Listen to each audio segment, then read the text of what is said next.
Baru aja duduk Kang Ruslan, terus lagi mau minum kopi gitu kan, tiba-tiba Kang Ruslan sama Kang Hendy mendengar suara gamelan. Itu kira-kira jam 11. Kang Ruslan kayak melihat ada yang jalan di sekeliling tenda mereka. Ada yang jalan tuh. Bahkan Kang Ruslan melihat seperti ada tangan di atas tenda mereka. Pas mereka lagi pada ngopi, lagi pada sarapan gitu kan di situ. Tiba-tiba mereka mendengar suara pesawat. Nah, suara pesawat. Bahkan suara pesawat itu benar-benar dekat. Kedengar tuh sama Kang Ruslan sama Kang Hendy. Nah, cuman yang aneh, suara pesawat dekat, tapi saat mereka nyari-nyari pesawat itu ternyata pesawatnya nggak ada. Di saat mereka lagi panik seperti itu, jadi udah mulai, wah ini kok ada pesawat gitu kan, tapi suaranya ada, pesawatnya nggak ada. Nah, lagi genting-gentingnya di situ, tiba-tiba mereka merasakan guncangan gempa bumi. Assalamualaikum warahmatullahi wabarakatuh. Kembali lagi bersama saya Omat di channel Barudak Horor. Sahabat semua, seperti biasa saya akan menemani sahabat semua dalam cerita kisah-kisah misteri. Sahabat semua, di kesempatan ini saya akan menceritakan tentang pengalaman dua orang pendaki asal dari Sukabumi yang saat mendaki ke Gunung Salak. Mereka selama perjalanan pendakian ke Gunung Salak, dari awal sampai akhir pendakian mendapatkan hal-hal yang di luar nalar. Oke sahabat semua, sebelum kita lanjut ke ceritanya, tidak lupa saya mengucapkan banyak-banyak berterima kasih kepada sahabat semua yang sudah support di channel Barudak Horor. Dan bagi para sahabat semua yang belum mampir ke channel Barudak Horor, mari mampir kita nyambung silaturahmi di channel kami.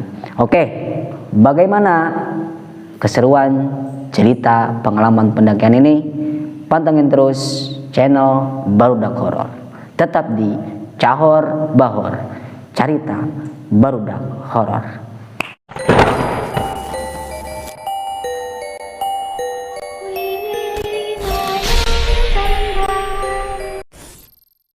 Berbicara tentang Gunung Salak, mungkin para sahabat semua sudah tidak asing lagi dengan nama gunung tersebut, yaitu Gunung Salak ini memiliki berbagai macam cerita dan sejarah. Sahabat semua mungkin sudah tidak asing lagi, dan di Gunung Salak ini banyak cerita-cerita unik yang dapat dikulik di dalamnya. Gunung Salak ini merupakan salah satu gunung yang memiliki kisah di dalamnya. Dan di Gunung Salak ini memiliki view yang sangat indah. Tapi di balik keindahan ini banyak cerita-cerita misteri di dalamnya. Bahkan para warga setempat percaya akan keadaan cerita-cerita mistis di Gunung Salak. Tidak sedikit banyak para pendaki yang sudah mengalami hal-hal yang di luar nalar di dalam pendakian di Gunung Salak. Sahabat semua, kali ini saya Omat akan bercerita tentang pengalaman dua orang pendaki asal dari Sukabumi, yaitu saat melakukan pendakian di Gunung Salak. Di awal cerita, ada dua orang pemuda yang berasal dari Sukabumi. Kita sebut saja namanya Kang Ruslan. Kang Ruslan ini punya seorang teman, memang temannya ini satu kota, tapi beda kampung. Kang Ruslan sama Kang Hendy, mereka berdua merencanakan mendaki ke Gunung Salak. Di tahun 2022, berarti tahun kemarin ya, masih baru ini.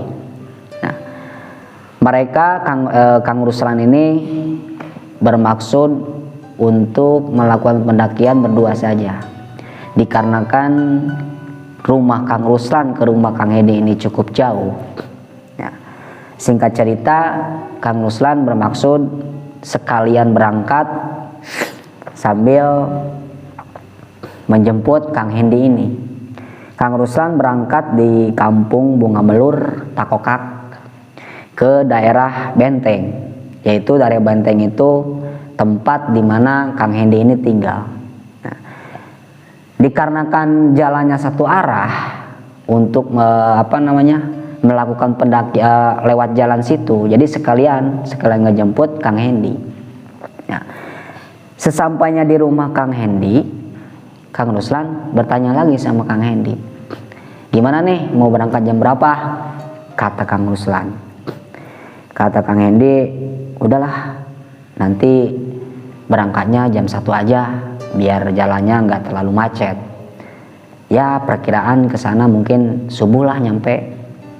Nah, singkat cerita, berangkatlah Kang Ruslan sama Kang Hendy ini berangkat satu motor, berdua berdua berangkat dari Kampung Benteng sampai base camp Cimelati itu kira-kira kurang lebih mereka sampai di sana kurang lebih jam 3 pagi. Nah, singkat cerita, tibalah mereka di base camp Cimelati. Jadi mereka mau ngedaki itu lewat Pia Cimelati, base camp Pia Cimelati.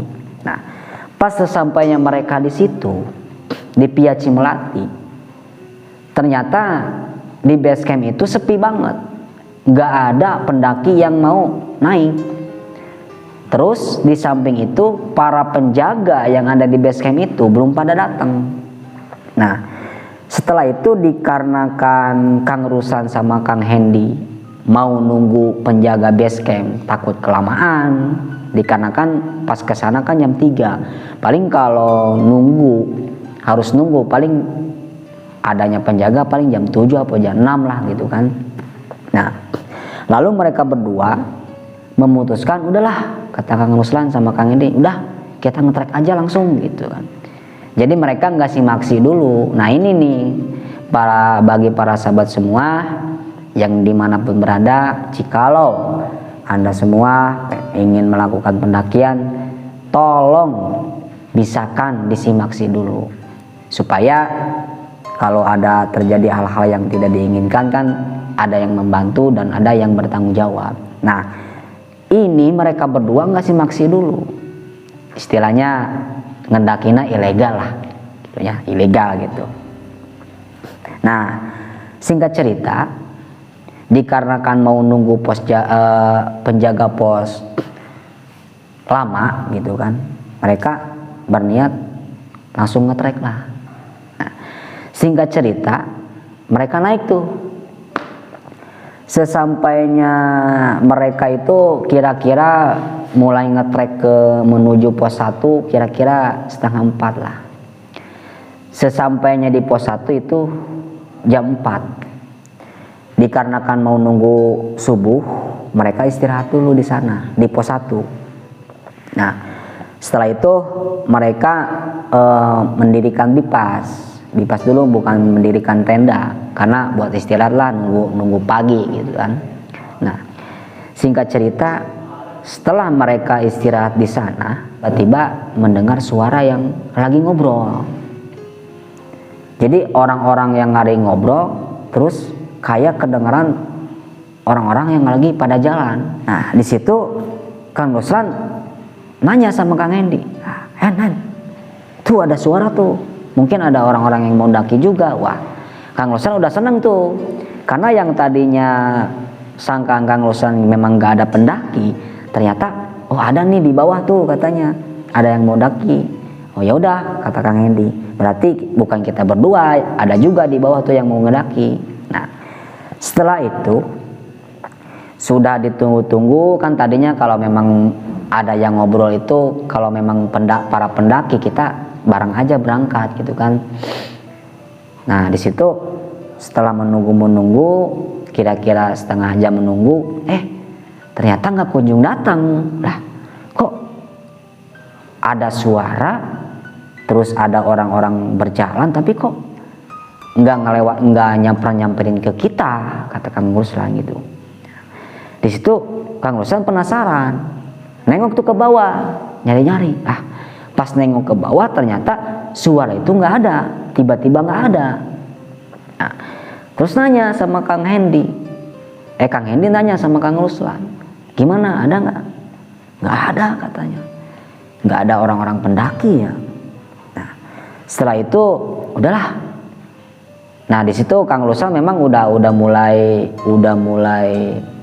ngerasa aneh gitu kan, kok ada hal seperti ini ya gitu kan. Tapi mereka belum 100% meyakini ada hal-hal yang aneh, karena udahlah, dikarenakan takut ke bawah sugesti yang enggak gitu, udahlah kita lanjut aja tuh. Nah mereka singkat cerita lanjutin tuh menuju pos 2. Nah di pos 2 mereka tiba langsung lanjutin ke pos 3 dikarenakan mereka udah mulai capek lah gitu kan. Nah istirahat tuh di pos 3. Nah di pos 3 ini dikarenakan jarak pos 3 ke pos 4 ini nggak terlalu jauh, yang tadinya Kang Hendy sama Kang Ruslan mau istirahat di pos 3, mereka memutuskan untuk melanjutkan perjalanan. Dikarenakan udahlah, kata Ruslan, pos 3 kan ke pos 4 nggak jauh gitu. Nah, kita lanjutin aja lah, nggak usah istirahat di pos 3. Nah setelah itu mereka ngetrek lagi tuh. Jadi nggak berhenti di pos 3, mereka langsung lanjutin ke pos 4. Nah, sesampainya di pertengahan antara pos 3 sama pos 4. Nah, tiba-tiba mereka mendengar suara yang tadi tuh, yang ngobrol lagi. Nah, Kang Ruslan nanya lagi sama Kang Hendy, Hen, ini kamu dengar suara nggak? Nggak dengar suara apa-apa. Itu ada suara yang jalan lagi. Ya udah, tunggu gitu kan di situ. Nah setelah itu mereka nunggu tuh. Nah setelah ditunggu-tunggu, karena yang didengar sama Kang Ruslan itu jelas-jelas ada suara cewek, suara cowok kan. Terus ada suara ketawa juga, kayak pendaki-pendaki lain lah gitu kan. Nah di situ ya udah kita bareng aja lah gitu kan. Nah setelah itu mereka nunggu karena di sana mereka istirahat lumayan lama. Nah setelah itu mereka nunggu sambil istirahat juga di situ. Ternyata yang mereka tunggu itu nggak kunjung datang juga. Nah, antara Kang Ruslan sama Kang Hendy udah mulai, wah ini ada apa nih gitu kan. Kok ada suara tapi nggak ada rupanya gitu. Kayak ada orang tapi nggak ada orangnya. Dikarenakan Kang Ruslan penasaran nih, tadinya udah mulai senang ada pendaki, ya ternyata yang sangkaan Kang Ruslan ini ternyata salah. Yang ditengok tadinya ada suara, ternyata jelas-jelas nggak ada orang siapapun. Nah di situ mereka udah mulai agak-agak merasakan hal-hal yang aneh lah gitu kan, merasakan hal yang aneh. Nah setelah mereka menunggu lama, nah di situ mereka memutuskan mau berangkat. Nah, mau berangkat lagi. Pas mereka mau berangkat lagi, tiba-tiba ada suara tuh di atas mereka. Nah, Kang Ruslan sama Kang Hendy ngedenger lagi. Takutnya mereka udah panik. Lah, kok suara yang tadi di bawah tiba-tiba ada di atas gitu kan. Nah, mereka panik. Wah, jangan-jangan kejadian yang tadi suara di bawah takutnya keulang lagi gitu kan, apakah ini benar-benar ada orang apa enggak gitu kan.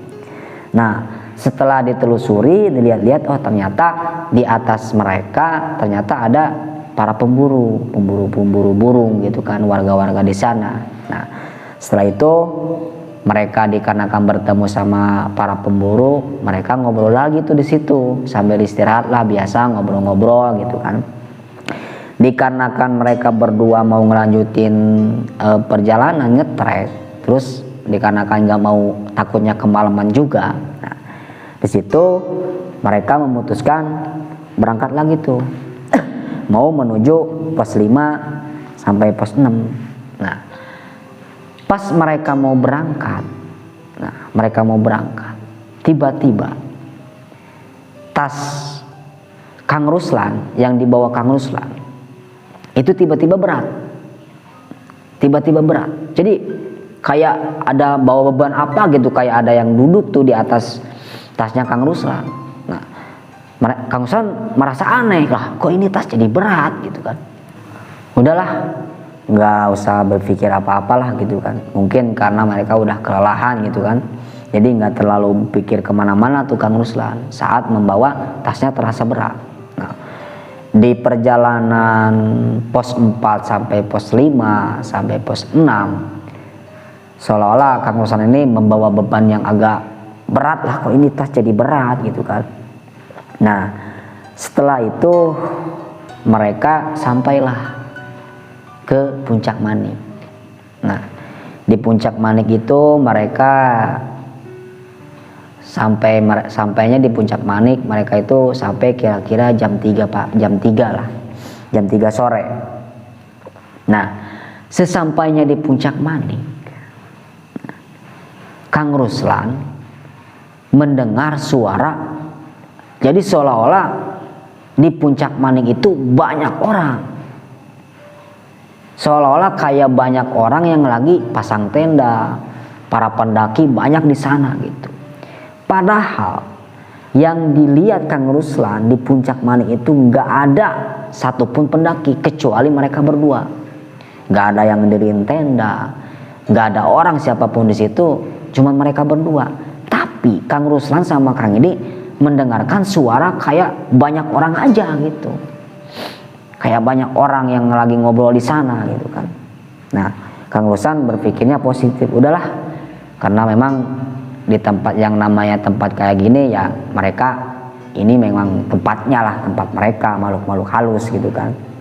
Udahlah, asalkan jangan ngeganggu, mereka nggak ngeganggu kita juga nggak ngeganggu mereka gitu kan, masing-masing aja gitu kan. Nah setelah itu singkat cerita mereka langsung tuh ngedirin tenda di situ. Dikarenakan ya cuaca sudah mulai mau gelap, terus di samping itu angin beserta hujan juga gitu kan, hujan angin, terus kabut juga udah mulai tebal gitu kan, penglihatan juga udah tinggal sebatas penglihatan gitu kan, karena tebalnya itu di samping tebalnya kabut, terus cuacanya juga lagi hujan gerimis gitu kan. Nah selama ngedirin tenda itu Kang Ruslan sama Kang Indi tetap ngedengerin suara hanya lagi ngobrol, tapi mereka udahlah jangan dihiraukan gitu kan, kita ngedirin tenda aja. Nah di situ selesai mendirikan tenda, nah di situ mereka biasalah masak-masak, terus ngopi-ngopi dulu gitu kan. Nah setelah itu mereka lagi asik-asiknya ngobrol di situ berdua, lagi asik-asiknya pada makan, pada ngopi. Tiba-tiba mereka ngedenger lagi tuh segerombolan suara kayak rombongan para pendaki lagi gitu kan. Nah setelah itu mereka ngeliat tuh, Kang Ruslan nanya lagi sama Hendy, Hen, itu ada lagi tuh yang kayaknya para pendaki juga tuh, karena kedengeran banget itu ada suara cewek cowok gitu kan, bahkan ada yang ketawa-ketawa juga, coba kayak lihat gitu kan. Nah dikarenakan penasaran Kang Ruslan keluar tenda. Pas ngelihat ke bawah ternyata jelas-jelas nggak ada orang siapapun. Nah di situ udah mulai sugestinya udah mulai ada lah gitu kan, Kang Ruslan sama Kang Hendy. Nah udahlah biarin aja, kalau memang mereka makhluk halus ya udahlah biarin aja, yang penting nggak ngeganggu gitu kan. Nah baru aja duduk Kang Ruslan terus lagi mau minum kopi gitu kan, tiba-tiba Kang Ruslan sama Kang Hendy tiba-tiba mendengar suara yang gak aneh lagi. Setiap pendaki pasti adalah yang mengalami seperti itu, yaitu sudah tidak asing lagi, pasti ngedengerin suara gamelan. Nah, dan suara gamelan ini yang bikin bulu kuduk merinding Kang Ruslan sama Kang Hendy ini, itu suara gamelan itu. Dikarenakan suaranya benar-benar jelas, terus suara gamelan ini wah kayak gimana lah gitu kan, bisa ngebayangin lah gitu sahabat semua. Jadi ngedengarnya gitu kayak gamelan yang wah udah nggak bisa dibayangin lagi lah gitu kan. Nah, dikarenakan mereka sudah nggak enak duduk di luar gitu kan, akhirnya mereka memutuskan masuk tenda tuh. Nah setelah itu kira-kira jam 11 nah terus pas Kang Ruslan ngelihat Kang Hendy udah merem gitu kan, nah Kang Ruslan belum bisa tidur. Nah itu kira-kira jam 11 Kang Ruslan kayak melihat ada yang jalan di sekeliling tenda mereka, ada yang jalan tuh. Bahkan Kang Ruslan melihat seperti ada tangan di atas tenda mereka. Nah, di situ mau ngebangunin Kang Hendy, Kang Ruslan kayaknya Kang Hendy udah mulai lelap lah tidurnya gitu kan. Dikarenakan mungkin Kang Hendy udah lelah. Nah, di situ Kang Ruslan wah baca-baca sebisa mungkin di situ karena memang perasaannya udah nggak enak. Nah, setelah itu kira-kira jam 1 malam. Nah, Kang Ruslan memaksakan untuk tidur gitu kan. Udahlah biarin. Ditidurin tuh. Nah, pas baru aja mau meremin mata, tiba-tiba Kang Ruslan ngedengar bisikan. Bahkan sampai 4 kali. Ada yang manggil-manggil sama Kang Ruslan. Panggilannya seperti ini. Ayo antar saya ke sana katanya gitu. Ayo antar saya ke sana, ayo antar saya ke sana. Jadi sampai 4 kali ada yang ngebisik ke Kang Ruslan seperti itu. Kang Ruslan kaget, lah kok tiba-tiba ada yang ngebisik seperti itu, kayak ada orang yang ngajak gitu sama Kang Ruslan. Dikarenakan Kang Ruslan nggak mau berpikir kemana-mana gitu, terus di samping itu udah lelah juga, udahlah Kang Ruslan di situ memberanikan diri, terus memaksakan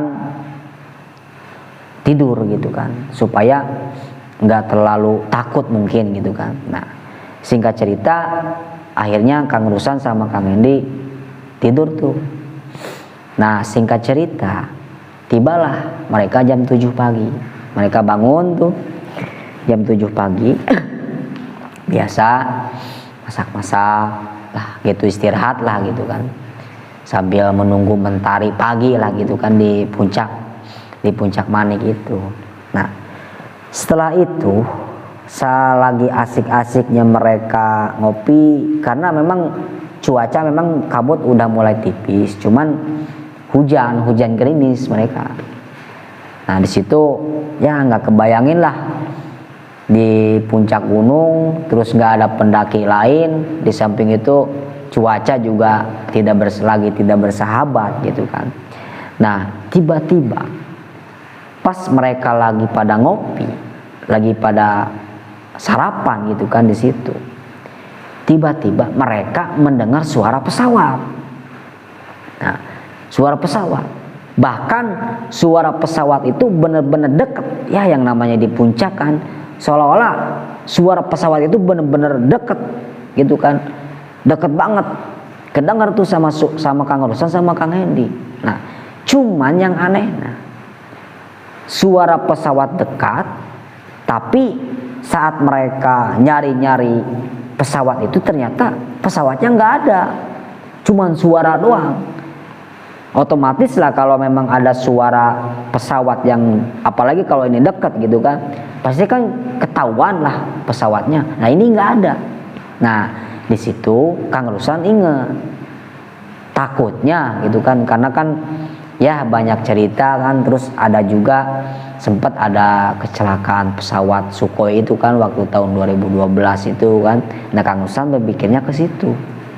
Nah dikarenakan mereka ngedengar suara pesawat, nggak ada pesawatnya, bahkan itu suara di situ-situ terus, seolah-olah nggak ada pergerakan sama sekali pesawat itu. Jadi suaranya ngobeng di situ terus, tapi pesawatnya nggak ada.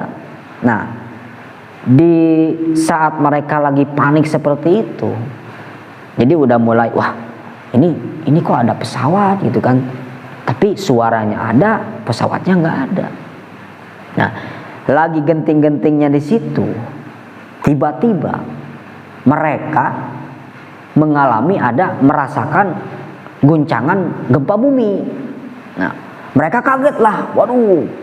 Jadi saking kerasnya gempa bumi itu, nah, yang namanya di puncak gitu kan, mungkin kerasa banget gitu kan. Nah, di situ mereka udah mulai pasrah. Waduh, jangan-jangan kita mau mati di sini nih karena ada gempa gitu kan. Wah, takut juga gitu kan, mereka panik tuh. Nah, setelah gempa itu ternyata alhamdulillah tuh gempa itu reda. Dikarenakan Kang Hendy sama Kang Ruslan ini takut ada gempa susulan lagi, mereka memutuskan untuk turun tuh di situ.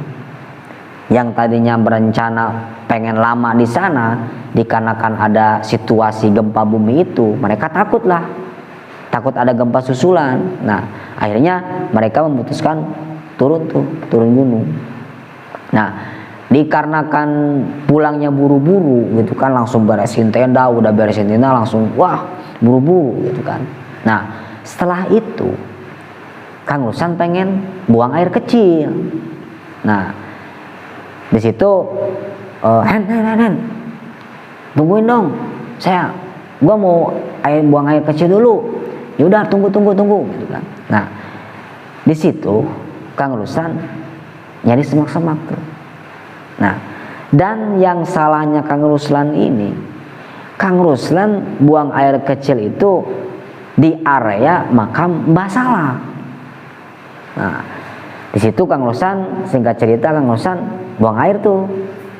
Nah setelah Kang Ruslan buang air, tiba-tiba ada yang ngomong tuh ke telinganya Kang Ruslan, katanya tong sagawayah lamun di dieu, kan, yang artinya jangan gegabah kalau mau kencing di sini gitu kan. Nah di situ Kang Ruslan ngerasa takut tuh. Nah ini pelajaran buat para sahabat semua. Jadi kalau mau buang air atau buang sampah atau buang hajat apalah gitu kan, usahakan harus berhati-hati, lihat dulu ke sekitar. Kalau bisa kita buat menjaga tata krama lah istilahnya, karena kan di dunia ini bukan hanya kita gitu kan, pasti ada yang nungguin di sana gitu. Jadi kalau bisa minta izin dulu atau gimana lah baiknya gitu kan, supaya tidak ada hal yang terjadi sama kita semua gitu kan, sama sahabat semua. Nah langsung ke cerita. Setelah Kang Ruslan mendengar suara bisikan ada yang ngomong seperti itu, kayak kakek-kakek gitu kan. Nah Kang Ruslan lari tuh, terbirit-birit lari. Wah sampai dikarenakan kaget kan, tiba-tiba ada suara yang ngebisikin telinga Kang Ruslan, lari itu. Terus Kang Hendy ngomong, ada apa? Udah ayo kita buru-buru kita turun ke sana. Langsung turun aja. Dikarenakan lagi hujan, ya, lagi hujan. Nah, terus buru-buru juga turunnya. Kang Ruslan jatuh tuh, bahkan sampai kakinya terkilir. Nah, dikarenakan mau cepat-cepat turun ke bawah, maksain meskipun kaki sakit gitu kan. Maksain lah. Terus di samping itu Kang Ruslan kan bawa tas karirnya masih terasa berat gitu kan. Wah, nah di situ turunlah ke pos 1. Di situ Kang Ruslan sama Kang Hendy istirahat tuh di pos 1, melakukan sholat.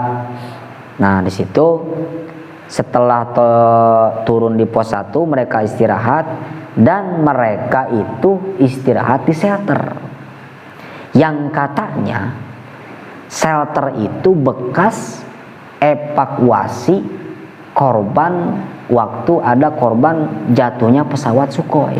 Jadi di sana dievakuasinya. Nah Kang Ruslan udah ngerasa aneh gitu. Ngerasa anehnya apa? Dikarenakan lah kok tiba-tiba kita istirahat di sini gitu kan. Nah di situ lagi Kang Ruslan lagi berpikiran seperti itu, tiba-tiba Kang Ruslan ngedengar suara yang nangis.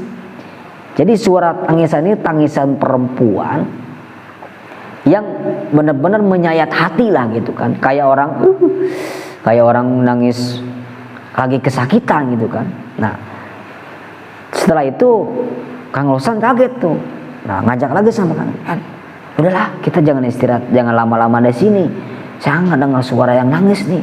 Udahlah. Nah di situ mereka berdua lalu turun lagi tuh.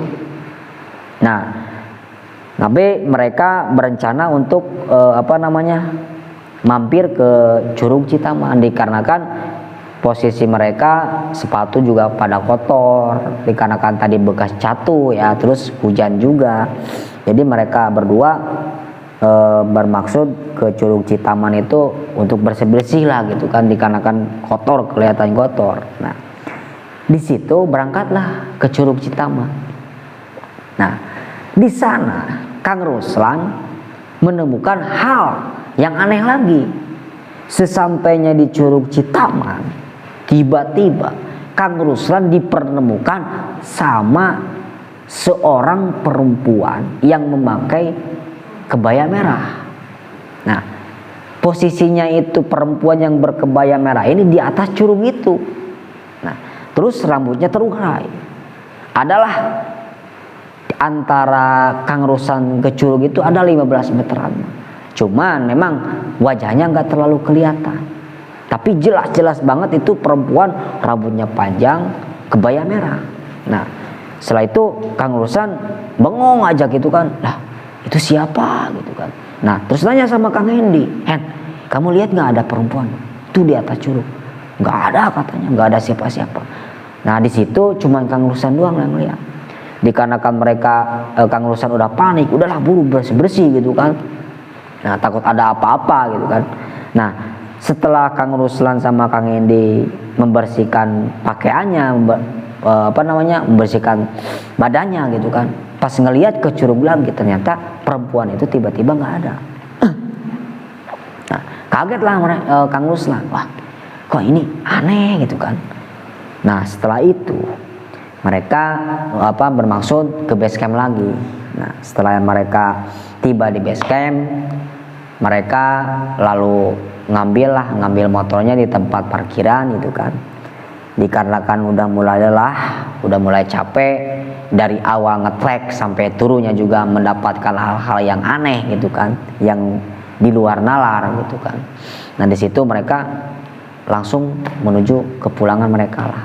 Jadi mereka langsung pulang gitu kan. Nah di perjalanan mereka berhenti dulu tuh di warung. Nah di situ mereka berhenti istirahat dulu. Nah tiba-tiba si ibu warung ini nanya, Cep terus di marana? Pan duaan doang atau cenah etana ngadakina terus disalapnya cenah. Kata ibu-ibu itu, kata ibu warung itu nanya sama mereka berdua.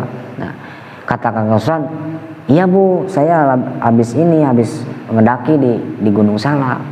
Nah, kata si ibu warung begini, lah, kok berani-beraninya Cep ngedaki berdua aja ke Gunung Salak, padahal ibu sendiri yang udah lama di sini, terus warga di sini udah nggak berani main ke Gunung Salak. Karena kan di sana mah serem katanya gitu, banyak cerita-cerita kayak gitulah gitu kan. Nah di situ kata Kang Ruslan cuman ngejawabnya iya aja karena memang mereka udah lelah gitu kan. Nah setelah itu di situ Kang Ruslan sama Kang Hendy merasakan hal aneh. Karena apa? Mereka berdua sampai nggak inget tanggal, nggak inget hari di situ. Saking bahkan mereka merasakan, kok ini pendakian perasaan lama banget gitu kan, kayak seminggu lah gitu kan ya. Jadi mereka udah terbawa sugesti lah mereka, karena memang dari awal pendakian sampai akhir pendakian mereka ditampakkan terus disuguhkan gitu kan dengan hal-hal yang mereka nggak masuk akal gitu kan, hal yang aneh lah, di luar nalar gitu kan. Nah, singkat cerita mereka pulanglah di situ. Mereka pulang dari sana, pulang ke Sukabumi, yang akhirnya alhamdulillah tanpa ada apapun mereka berdua sampailah di Sukabumi. Nah, mungkin cerita Kang Ruslan ini dicukupkan sampai di situ. Mudah-mudahan cerita pengalaman ini sahabat semua bisa mengambil hikmah daripada cerita ini. Dan dari poin yang harus kita ambil dari sini, intinya kalau kita lagi di mana aja berada gitu kan, tetap, apalagi kita ngedaki ke gunung-gunung mana aja lah, tetap kita harus istilahnya jangan berani melakukan pendakian ilegal lah. Takutnya ada apa-apa gitu kan. Kita kan nggak tahu kalau yang namanya perjalanan, apalagi kan perjalanan ke hutan kan, takut ada apalah, ada apa. Jadi usahakan disimak-simak dulu. Dan yang kedua, usahakan kalau kita menemukan hal-hal yang aneh di tengah-tengah hutan seperti itu, usahakan diri kita itu jangan kebawa panik lah. Jadi berpikir positif aja gitu kan, jangan terbawa ketakutan yang berlebihan gitu kan. Nah, dan yang ketiga, jaga adab dan tata krama. Dikarenakan dimanapun kita berada, apalagi tempat seperti itu, tetap kita harus jaga adab dan tata krama kita supaya kita selamat di perjalanan. Sebelum saya tutup video ini, saya berterima kasih kepada Kang Ruslan yang sudah berbagi cerita tentang pengalaman pendakiannya saat pendakian ke Gunung Salak. Sekali lagi saya berterima kasih kepada Kang Ruslan. Mudah-mudahan Kang Ruslan sekeluarga yang ada di sana dan sahabatnya juga Kang Hendy, mudah-mudahan diberikan kesehatan dan keselamatan oleh Allah Subhanahu wa taala. Amin ya Allah ya rabbal alamin. Dan jangan lupa pantangin terus channel Barudak Horor dan tekan loncengnya agar tidak ketinggalan cerita-cerita berikutnya. Jangan lupa like, comment, and subscribe. Tetap di Cahor Bahor, cerita Barudak Horor. Salam silaturahmi. Assalamualaikum warahmatullahi wabarakatuh. Bungkus.